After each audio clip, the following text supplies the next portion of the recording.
नमस्कार दोस्तों, स्वागत है आपका हमारे YouTube चैनल बायोगुरु पर। आज हम लेसन 5 दैनिक जीवन में रसायन के बारे में पढ़ रहे हैं कि दैनिक जीवन में उपयोगी रसायन के क्या क्या गुण होते हैं और उन्हें हम किस उपयोग में ले सकते हैं।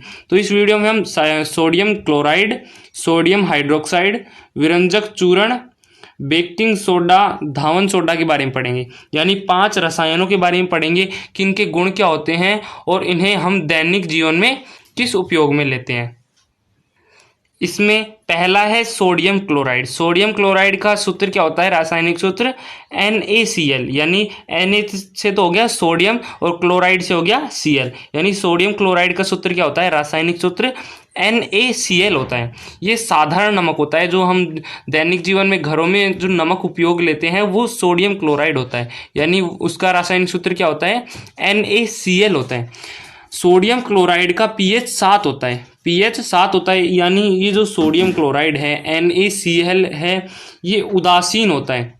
हमने पढ़ा था उदासीनीकरण अभिक्रिया में जब अम्ल और क्षार अभिक्रिया करते हैं तो उससे लवण बनते हैं और उसके साथ ही जल का निर्माण होता है।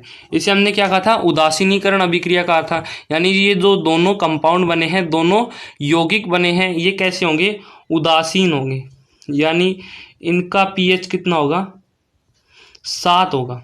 तो जो सोडियम क्लोराइड है वो भी एक लवण है, यानी उदासीनीकरण अभिक्रिया के द्वारा बनता है सोडियम क्लोराइड। तो सोडियम क्लोराइड एक लवण है, इसके कारण ये उदासीन होता है, और उदासीन है तो इसका pH कितना होगा? 7 होगा। तो सोडियम क्लोराइड का pH कितना होता है? पावर ऑफ हाइड्रोजन 7 होता है। सोडियम क्लोराइड को कहाँ से प्राप्त करते हैं? समुद्र के पानी से, यानी जो खारा पानी होता है वहाँ से सोडियम क्लोराइड को प्राप्त किया जाता है।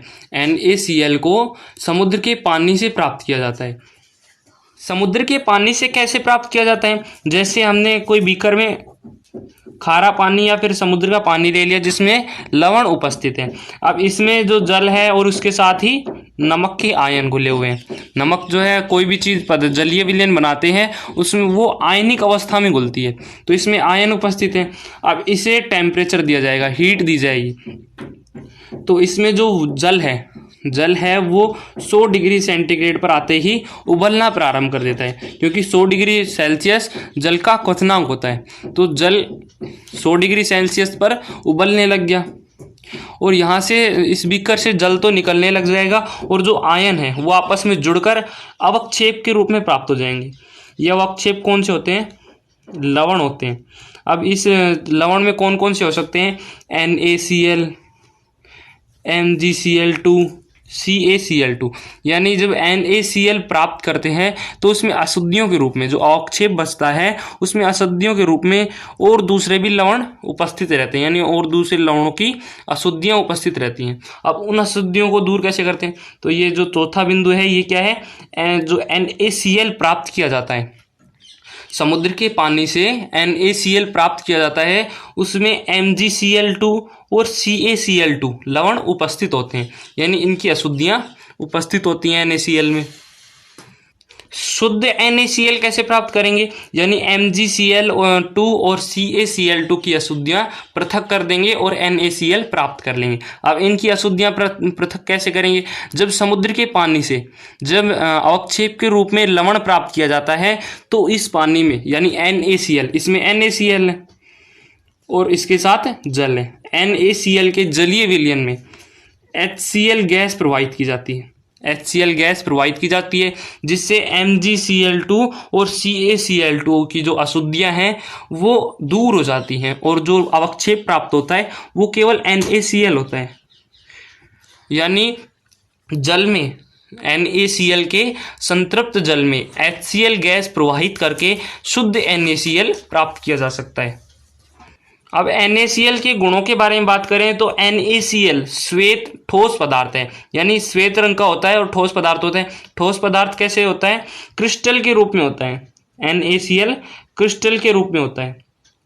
NaCl क्रिस्टल के रूप में एक ठोस पदार्थ होता है जिसका रंग कैसा होता है? श्वेत होता है या सफ़ेद होता है।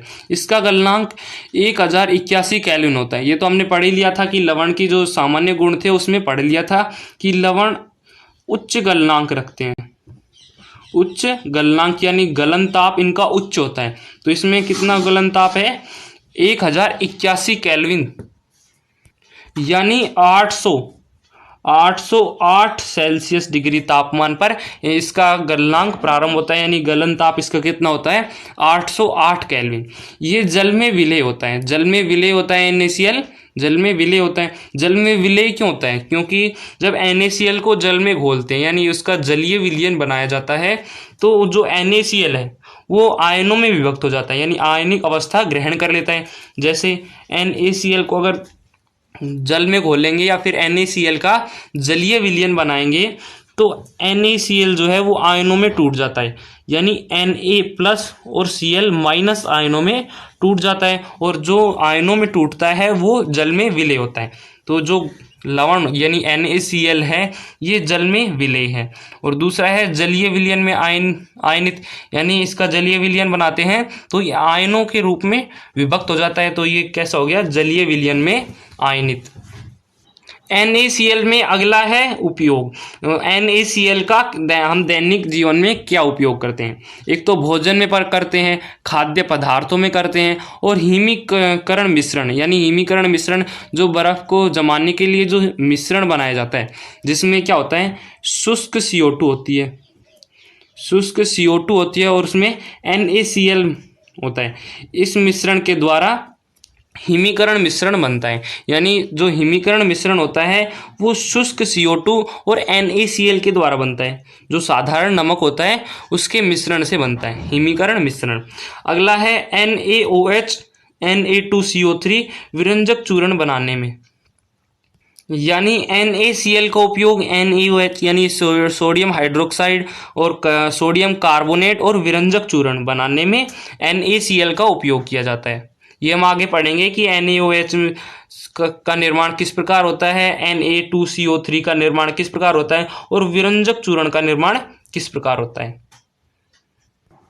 अगला रसायन है सोडियम हाइड्रोक्साइड यानी NaOH। Na से हो गया सोडियम और हाइड्रोक्साइड किसे कहते हैं OH को। जैसे हमने पढ़ा था क्षार में कि क्षार जो होते हैं वो OH- यानी हाइड्रोक्सिलिक आयन देते हैं, तो OH को क्या कहते हैं हाइड्रोक्साइड, और Na सोडियम, यानी सोडियम हाइड्रोक्साइड का रासायनिक सूत्र क्या होता है NaOH होता है। इसे कास्टिक सोडा भी कहते हैं, जबकि NaCl को हमने क्या कहा था साधारण नमक कहा था। अब इसमें जो सोडियम हाइड्रोक्साइड है इसे कास्टिक सोडा कहते हैं।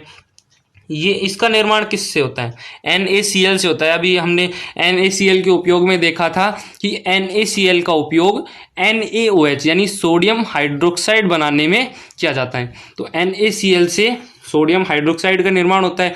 NaCl के विद्युत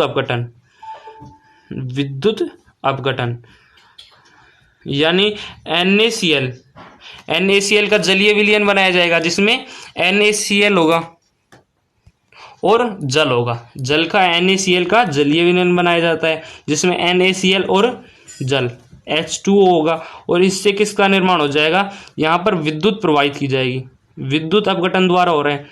NaCl के विद्युत अपघटन से सोडियम हाइड्रोक्साइड का निर्माण हो रहा है। तो NaCl के जलीय विलयन में विद्युत प्रवाहित करते हैं तो सोडियम हाइड्रोक्साइड का निर्माण होता है, NaOH का निर्माण होता है और क्लोरीन गैस मुक्त होती है। इसके साथ ही हाइड्रोजन गैस भी मुक्त होती है। इसमें क्या होता है कि जो NaCl है वो आयनिक अवस्था में आएगा यानी Na+ और Cl- में आएगा, और H2O के OH के साथ प्लस वाला जुड़ जाएगा माइनस के साथ प्लस वाला जुड़ जाएगा और इसमें H+ बनेगा। वो H+ दो होंगे, यहाँ पर दो NaCl ले लेते हैं और दो हाइड्रोजन ले लेते हैं, तो दो NaCl से किसका निर्माण हो गया दो Na+ का निर्माण हो गया, और यहाँ पर दो जल के अणु हैं तो दो OH का निर्माण हो गया। अब ये आपस में जुड़कर किसका निर्माण कर लेंगे Na और OH, NaOH का निर्माण कर लेंगे, यानी सोडियम हाइड्रोक्साइड के दो अणुओं का निर्माण कर लेंगे। और यहाँ पर जो बचे हुए ये जो दो हाइड्रोजन है, हाइड्रोजन परमाणु हैं, ये आपस में जुड़ जाएंगे और हाइड्रोजन गैस का निर्माण कर लेंगे। और यहाँ पर NaCl में जो Cl- आयन है ये दो आयन आपस में जुड़ जाएंगे, ये क्योंकि ये दो अणु हैं तो यहाँ पर दो Cl मुक्त होंगे, तो दो Cl आपस में क्रिया करके Cl2 गैस का निर्माण कर लेंगे।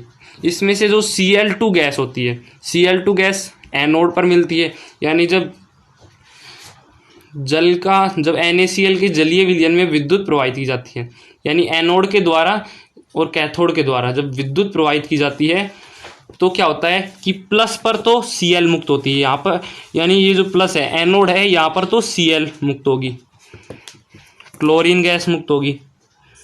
और यहाँ पर जो कैथोड है माइनस चार्ज है, यहाँ पर हाइड्रोजन गैस मुक्त होगी और यहाँ पर ही NaOH का निर्माण होगा, यानी सोडियम हाइड्रोक्साइड का निर्माण कहाँ पर होगा, कैथोड पर होगा। तो एनोड पर तो Cl2 गैस निकलेगी और कैथोड पर क्या होगा, हाइड्रोजन गैस मुक्त होगी और NaOH का निर्माण होगा।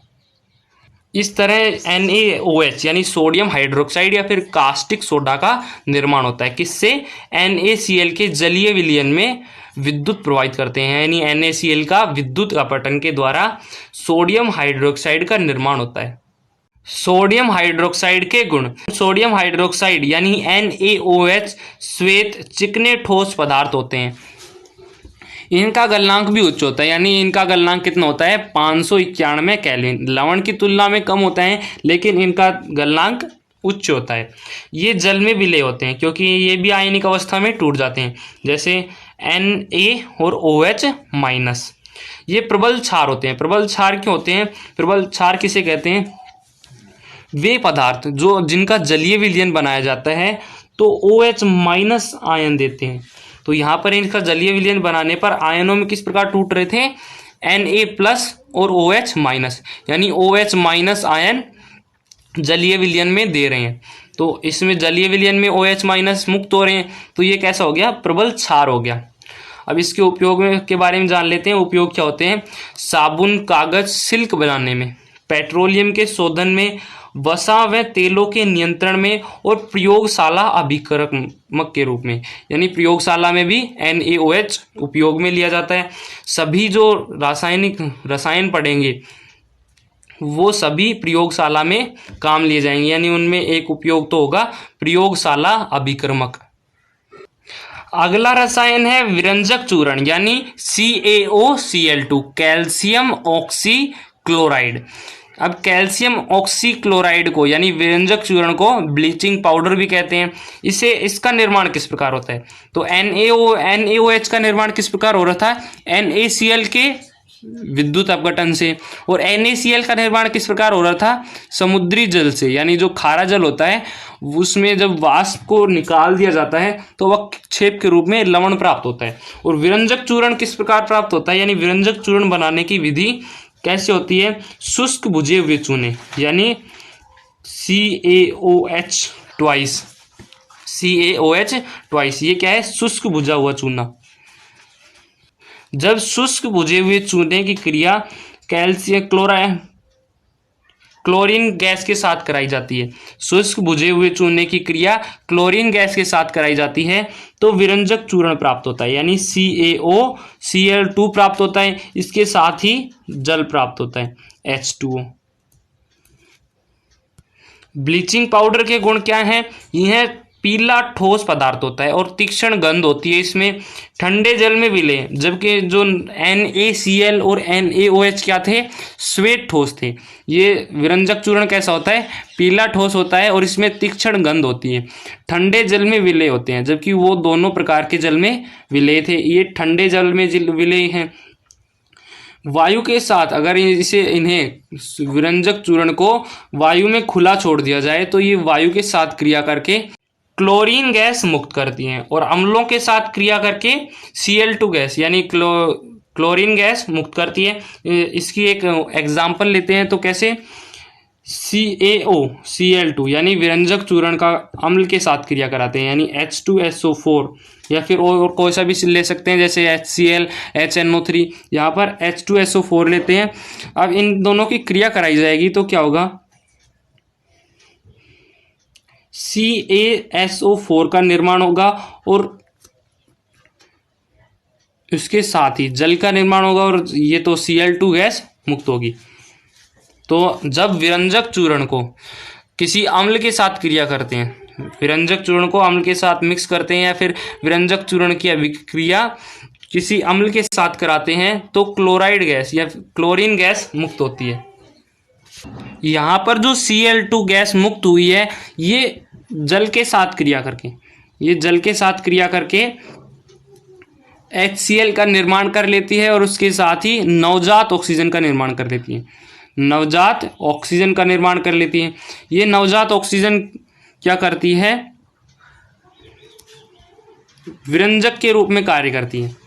ये नवजात ऑक्सीजन विरंजक के रूप में कार्य करती है। यानी कोई भी जो रंगीन पदार्थ है, अगर उसकी क्रिया ऑक्सीजन, जो नवजात ऑक्सीजन है, उसके साथ कराई जाए तो वो जो पदार्थ होता है, रंगीन पदार्थ होता है, वो किस में बदल जाता है, रंगहीन पदार्थ में बदल जाता है। विरंजक चूर्ण के उपयोग क्या क्या है? वस्त्र उद्योग में विरंजक चूर्ण उपयोग में लिया जाता है, कागज उद्योग में, पेयजल को शुद्ध करने में, रोगाणु नाशक के रूप में और प्रयोगशाला अभिकर्मक के रूप में विरंजक चूर्ण को उपयोग में लिया जाता है। अगला रसायन है बेकिंग सोडा यानी NaHCO3। इसे मीठा सोडा भी कहते हैं, जबकि जो विरंजक चूर्ण था उसे ब्लीचिंग पाउडर, सोडियम हाइड्रोक्साइड को कास्टिक सोडा, NaCl को साधारण नमक और बेकिंग सोडा यानी NaHCO3 को मीठा सोडा कहते हैं। और इसका रासायनिक नाम है, रासायनिक नाम कैसे निकालते हैं? जैसे NaH, रासायनिक सूत्र तो क्या है, NaHCO3 यानी सोडियम, H से हो गया hydrogen, sodium hydrogen carbonate, CO3 को क्या कहते हैं, कार्बोनेट। तो इसका रासायनिक नाम क्या हो गया, sodium hydrogen carbonate. Baking soda का नाम यानी मीठा सोडा, जिसे हम खाने का सोडा भी कहते हैं क्योंकि ये खाने में उपयोग लिया जाता है, खाने का सोडा, इसे हम सोडियम हाइड्रोजन कार्बोनेट कहते हैं। अब जब इसे खाने में उपयोग किया जाता है, जैसे किसी खाने में मिला दिया गया बेकिंग सोडा और उसको गर्म करते हैं, भोजन को गर्म करते हैं, तो क्या होता है, जब NaHCO3 गर्म होता है तो इसमें से जो COH है, CO3 है, इसमें से CO2 निकल जाएगी, यानी कार्बन डाइऑक्साइड गैस निकल जाएगी और उस भोजन में बुलबुलों के रूप में कैद हो जाएगी। CO2 कैद हो गई। अब CO2 कैद हो गई तो वो भोजन है वो फूल जाएगा, यानी जो फूले हुए भोजन होते हैं उनमें बेकिंग सोडा उपयोग लिया जाता है। जैसे जो केक होता है, केक जैसे खाद्य पदार्थ फूलकर हल्के हो पाते हैं। क्यों हो पाते हैं? क्योंकि उनमें बेकिंग सोडा मिला होता है और वहाँ पर उसमें छिद्र बन जाते हैं, CO2 के कारण छिद्र बन जाते हैं। जब उस केक को गर्म किया जाता है तो उसमें जो बेकिंग सोडा या जो सोडियम हाइड्रोजन कार्बोनेट है उसमें से CO2 बाहर निकल जाएगी, CO2 कार्बन डाइऑक्साइड बाहर निकल जाएगी, तो वहाँ पर छिद्र बन जाएंगे, तो वो जो केक है वो फूलकर बड़ा हो जाएगा और हल्का हो जाएगा, आकार में बड़ा और हल्का हो जाएगा। ये किसके कारण होता है? सोडियम हाइड्रोजन कार्बोनेट या फिर मीठा सोडा के कारण होता है। अब हम बात करते हैं कि बेकिंग सोडा या जो सोडियम हाइड्रोजन कार्बोनेट है इसका निर्माण कैसे होता है। तो अभी पहले हमने बात की थी सोडियम क्लोराइड में कि सोडियम क्लोराइड से बेकिंग सोडा का भी निर्माण होता है। तो सोडियम क्लोराइड जैसे NaCl सोडियम क्लोराइड हो गया। अब इसकी क्रिया जल के साथ, HCO2 के साथ और NH3 इसमें डाल दिया जाता है, तो किसका निर्माण हो जाता है?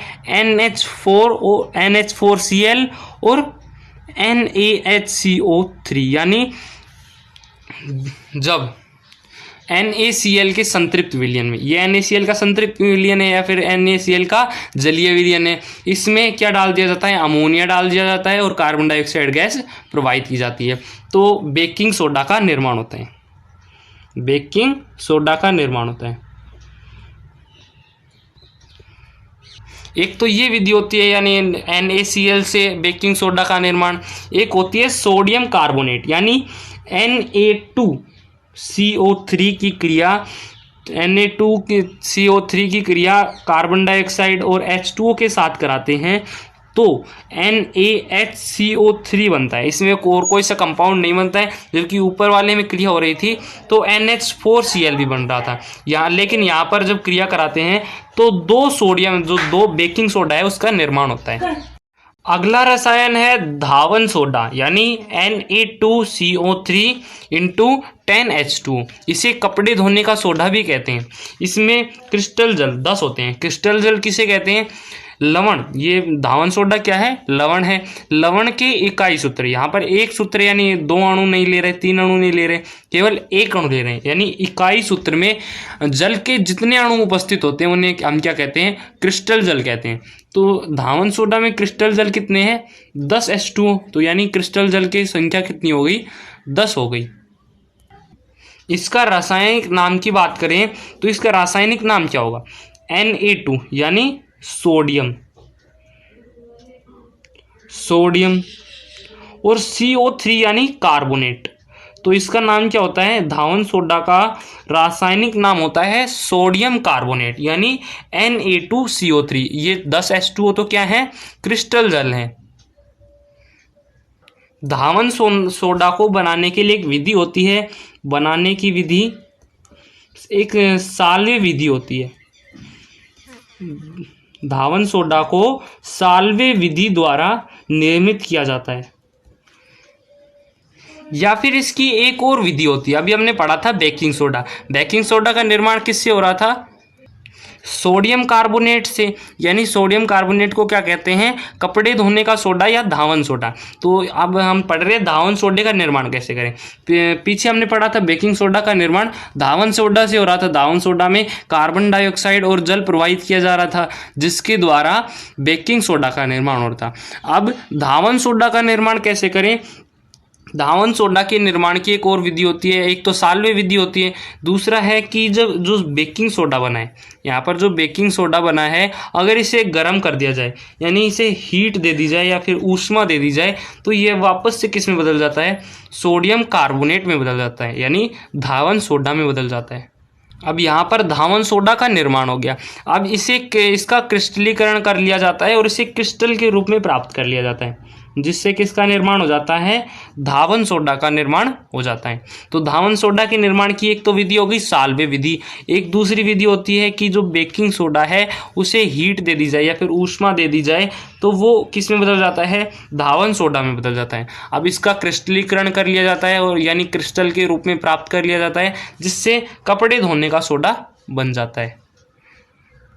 इसमें ध्यान देने की बात है कि जो बेकिंग सोडा है इसे गर्म करने पर सीधे ये धावन सोडा में नहीं बदलता है, पहले सोडियम कार्बोनेट में बदलता है यानी Na2CO3 में बदलता है। अब इसका क्रिस्टलीकरण किया जाएगा यानी इसमें जल जोड़े जाएंगे, H2O जोड़ा जाएगा, 10 H2O जोड़े जाएंगे और किसका निर्माण हो जाएगा?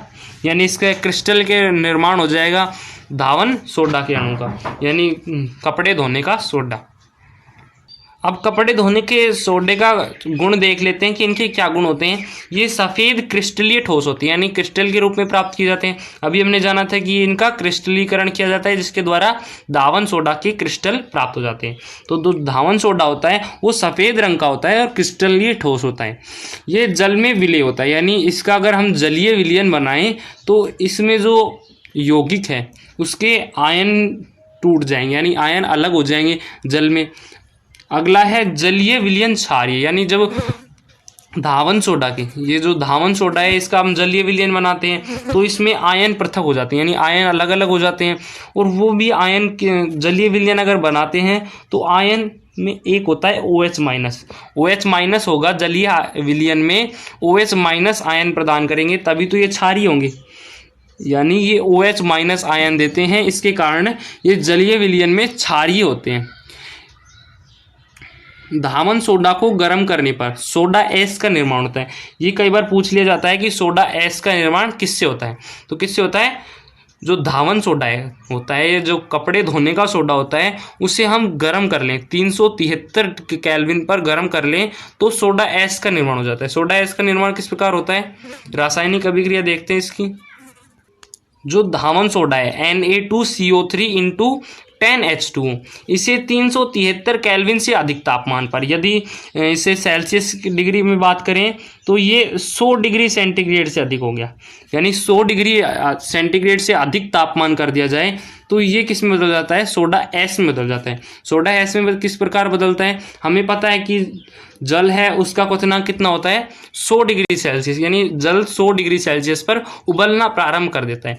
तो इसमें धावन सोडा में जो जल के अणु हैं ये 100 डिग्री से अधिक तापमान होने पर क्या करने लग जाएंगे, वाष्प के रूप में निकलने लग जाएंगे, और अंत में क्या बचेगा Na2CO3 और 10 जल के अणु हैं वो अलग हो जाएंगे, किसके रूप में, वाष्प के रूप में। और ये यहाँ पर क्रिस्टल जल था, यहाँ पर क्रिस्टल जल था यानी लवण के साथ जुड़ा हुआ था, जबकि इसमें क्या हो रहा है ये वाष्प के रूप में उड़ जाते हैं और जो बचता है ये Na2CO3 ये क्या कहलाता है, सोडा एस कहलाता है। तो ये प्रश्न पूछ लिया जाता है कि सोडा एस का निर्माण किस प्रकार होता है या फिर इसकी रासायनिक अभिक्रिया लिखिए। तो इसमें आंसर क्या होगा कि जो धावन सोडा है उसे 100 डिग्री से अधिक तापमान पर गर्म कर लिया जाता है, जिससे जल जो है वो वाष्प के रूप में निकल जाता है और सोडा इसका निर्माण होता है। अब इसके एक बार उपयोग देख लेते हैं, धावन सोडा का उपयोग किस में किया जाता है। धावन सोडा को हम क्या कहते हैं, कपड़े धोने का सोडा, यानी इसका उपयोग धुलाई और सफाई में किया जाता है, कागज, पेंट, वस्त्र उद्योग में किया जाता है, अपमार्जक और प्रयोगशाला अभिकर्मक के रूप में धावन सोडा का उपयोग किया जाता है। यानी अपमार्जक किसे कहते हैं, जो धुलाई सफाई करते हैं, तो इसमें कपड़े धोने का सोडा को भी अपमार्जक के रूप में उपयोग कर लेते हैं। साबुन, कांच, बोरेक्स पाउडर बनाने में भी कपड़े धोने का सोडा या फिर धावन सोडा का उपयोग करते हैं। अगला रसायन है POP यानी प्लास्टर ऑफ पेरिस। इसका रासायनिक सूत्र क्या होता है, CaSO4 × ½ H2O। तो इसका रासायनिक नाम क्या होगा, Ca से हो गया कैल्शियम और SO4 से हो गया